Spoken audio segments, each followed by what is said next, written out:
theorem.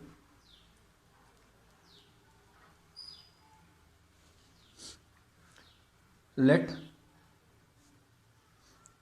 Sn be any sequence. Let Sn be any sequence. There exists a monotone subsequence whose limit is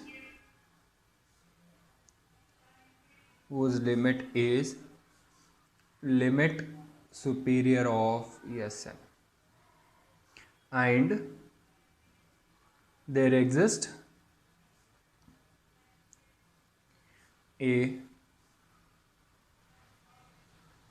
monotonic subsequence whose limit is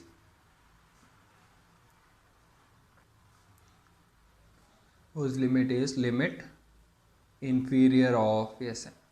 Let Sn be any sequence. Then we have to show that there exists a monotonic subsequence whose limit is limit superior. There exists a monotonic subsequence whose limit is limit inferior. Proof.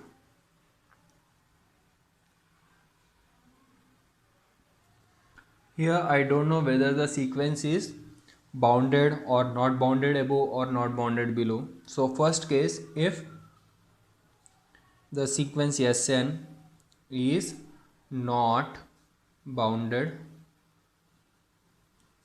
above.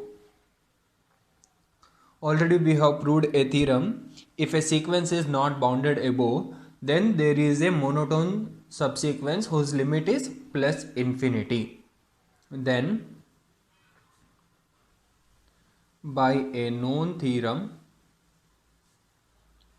already we have proved this one, the statement I am writing. If a sequence is not bounded above, then this sequence has a monotone. This sequence has a monotone subsequence whose limit is plus infinity. Therefore, limit superior of Sn is equal to plus infinity.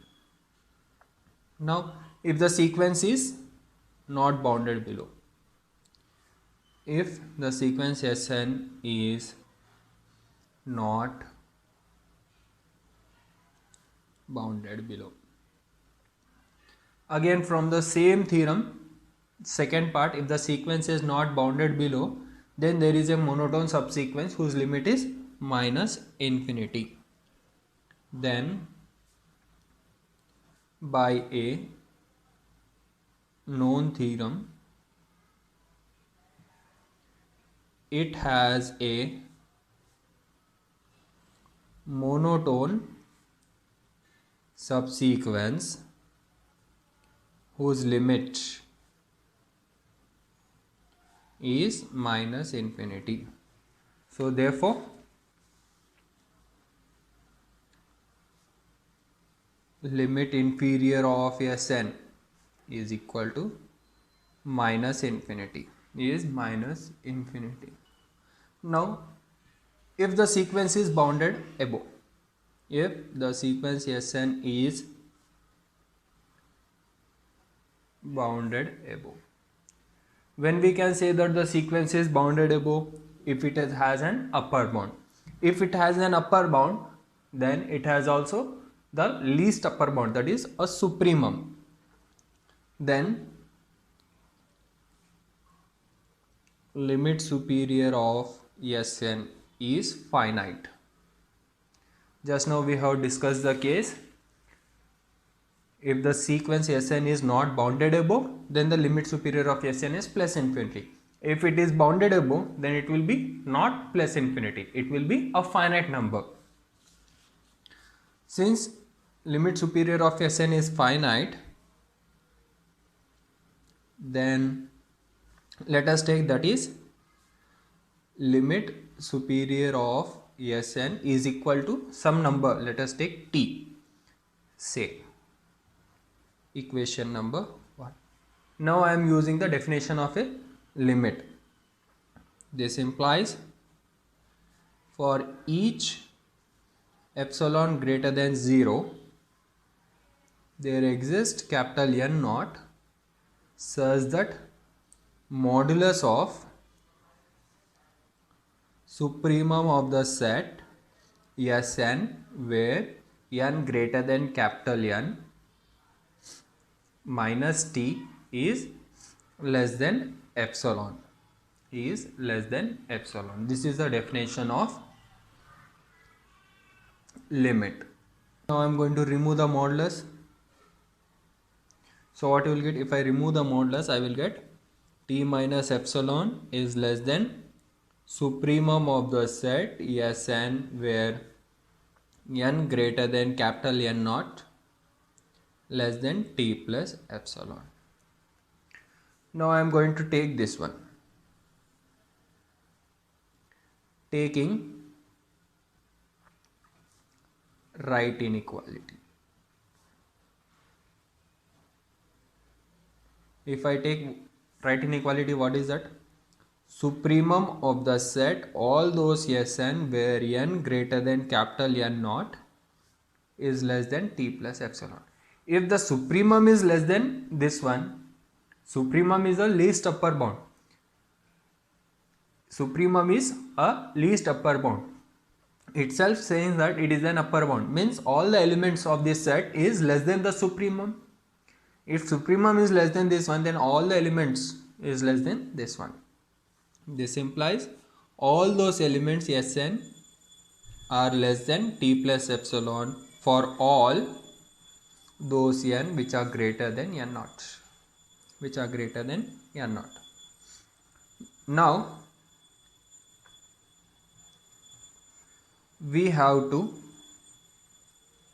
show that the set n belongs to set of all natural numbers such that t minus epsilon less than Sn, Sn is less than t plus epsilon is infinite. If I able to show that this set is infinite, then by a known theorem I can say that limit of the sequence Sn is t. Limit of the sequence Sn is t. By a known theorem already we have proved. Now to show that this set is infinite, I am going to prove by using the contradiction. If possible, assume that this set is finite. So what you will get if I assume that the set is finite.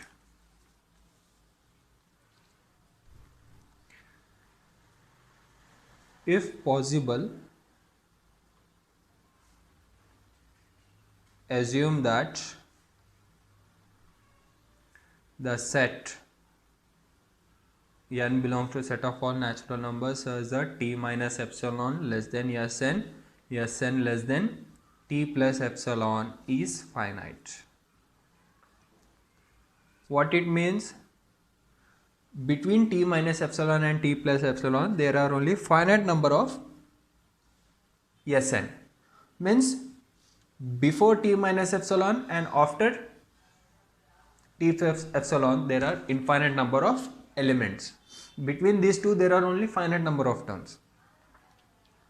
This implies then means after t minus epsilon there are only finite number of terms, then before t minus epsilon there are infinite number of terms. Then there exists n1 which is greater than n0 such that after this n1 if I take any term, all the terms are less than or equal to this one, such that Sn is less than or equal to t minus epsilon for n greater than capital N1. Why not t plus Sn greater than or equal to t plus epsilon? Because just now here we got all the terms greater than n0 are less than t plus epsilon. there are an infinite number of terms which are less than t plus epsilon. No term is greater than t plus epsilon. So there is no term after n naught which are greater than t plus epsilon, and between these two there are only finite number of terms. Then the remaining terms will be in less than or equal to t minus epsilon. If after capital N1, if I take any term, all the terms are less than or equal to t minus epsilon, then supremum of the set Sn where n greater than capital N is less than or equal to t minus epsilon, because t minus epsilon behaves like an upper bound and supremum is the least upper bound. Least is the smaller than all other terms. Therefore, this one is less than or equal to t minus epsilon for n greater than or equal to n1. N greater than capital N greater than n1. This implies n greater than capital N1. I will get this condition. Again, if the supremum of the set is less than or equal to t minus epsilon, we will get limit superior of Sn is less than or equal to t minus epsilon. Since we know that t minus epsilon is less than t, this implies limit superior of Sn is less than t. But what is limit superior of Sn from equation number 1, which is equal to t by equation number 1? This implies t is less than t by equation number 1, which is a contradiction. Which is a contradiction. Means our assumption that this set has finite number of terms is wrong. Therefore, the set n belongs to set of all natural numbers such that t minus epsilon less than Sn, Sn is less than t plus epsilon is infinite. By the known theorem, if this set has infinite number of terms, then by a known theorem there is a monotone subsequence of the sequence Sn converging to t. Already we have proved if this set has infinite number of terms between t minus epsilon and t plus epsilon, then there is a monotone sequence which converges to t. Therefore, our proof is completed. Next theorem. Let Sn be any sequence in R. Let Sn be any sequence in set of all real numbers. Let capital S denote the set of subsequential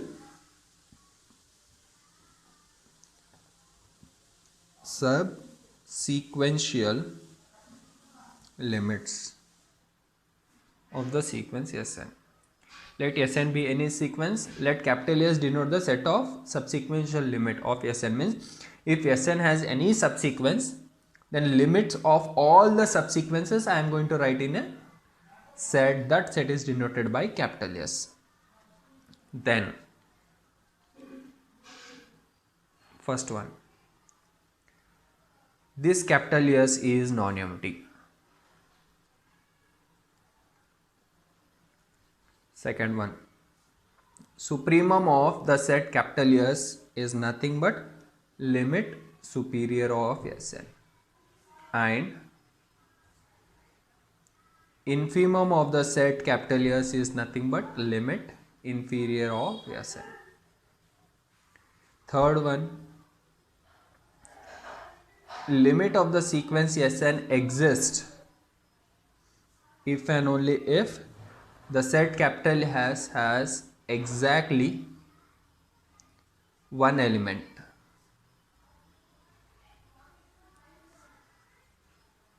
namely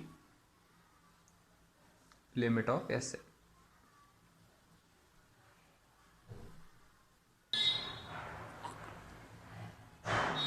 There are 3 questions in the theorem. Proof. Let Sn be any sequence in R. Then by a known theorem, if Sn is any sequence in R, just now we have proved, then this sequence has a monotone subsequence whose limit is limit superior, and there is a monotone subsequence whose limit is limit inferior.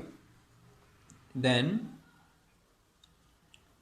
by a known theorem, just now we have proved, there exists a monotonic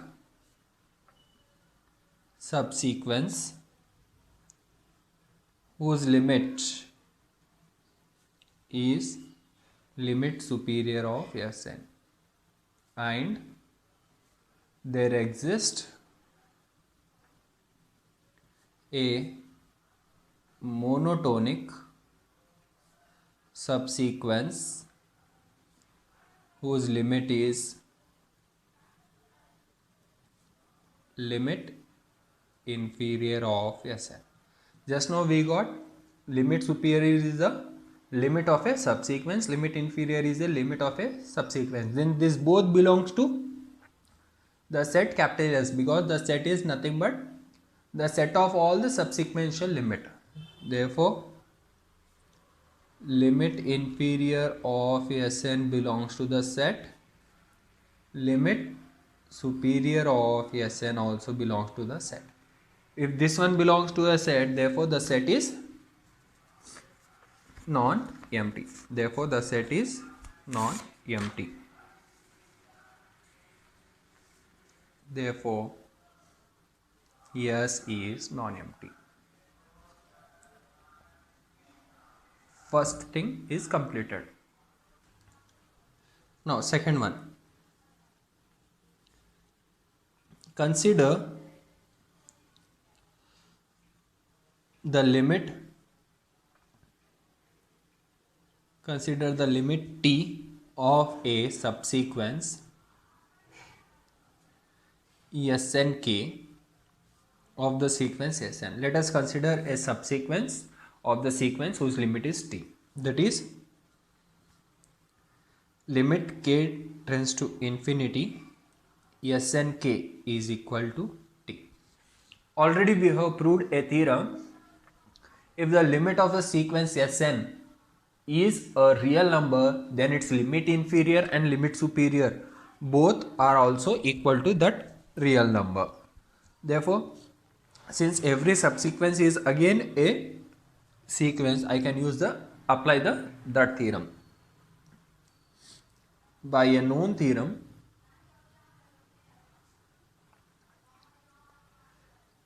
limit of Snk is equal to limit inferior of Snk, which is equal to limit superior of Snk.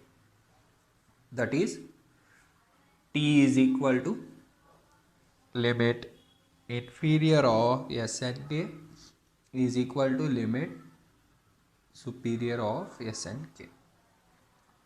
Since while discussing the definition of the subsequence, we have learned that Nk is greater than or equal to k for all k. Already we have discussed in the examples also.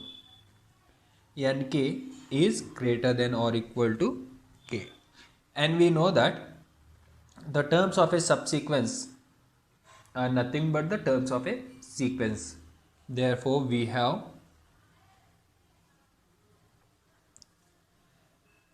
Snk, where k greater than capital N is a subset of Sn, where n greater than capital N, for each n in set of all natural number. What it means, after capital N, if I take any term of a subsequence, that term is again contained in the sequence. Therefore, this is the subset of this one. Therefore, this is called a superset, this is called a subset.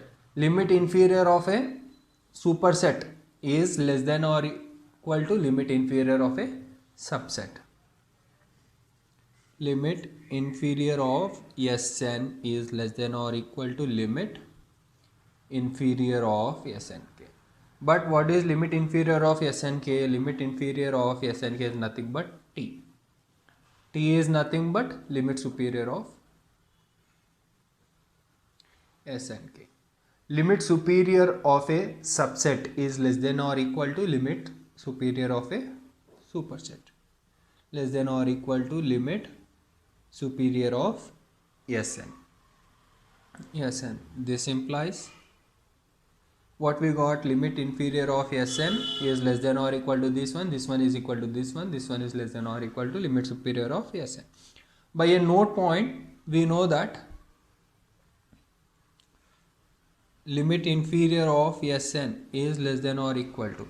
Since we know that from a node point after the definition of limit inferior and limit superior, we have learned limit inferior of Sn is less than or equal to infimum of a set, and limit superior of Sn is greater than or equal to supremum of a set. If these both are equal, then infimum or supremum of a set is, and then infimum of a set, yes, this one is less than or equal to limits inferior of infimum of a set, yes, is less than or equal to supremum of a set, yes, and this one is less than or equal to limit superior of Sn. Equation number 1. Since we know that, since by the known theorem, just now we have proved a theorem that limit inferior of Sn and limit superior of Sn are nothing but the limit of a subsequence, then they both belongs to the set S. This one belongs to the set S and infimum of a set S. Then if infimum of a set S says that all the elements of a set S are greater than or equal to, then this is an element of S, this one can't be less than, then it has only possible to become equal. Similarly, this is an element of a set S and supremum of a set S says all the elements of a set S are less than or equal to, then this one can't be greater, then it has only possible to become equal. Therefore, by a known theorem that limit inferior of Sn and limit superior of Sn both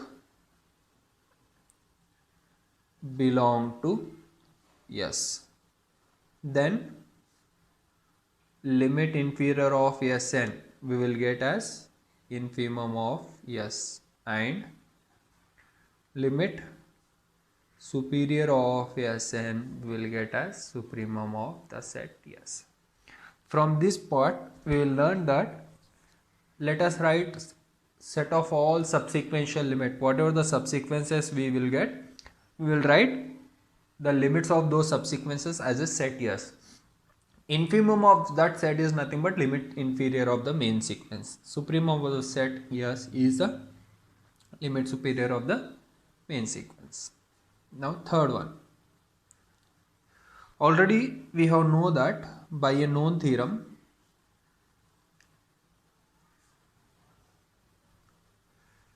I am writing the statement of the theorem.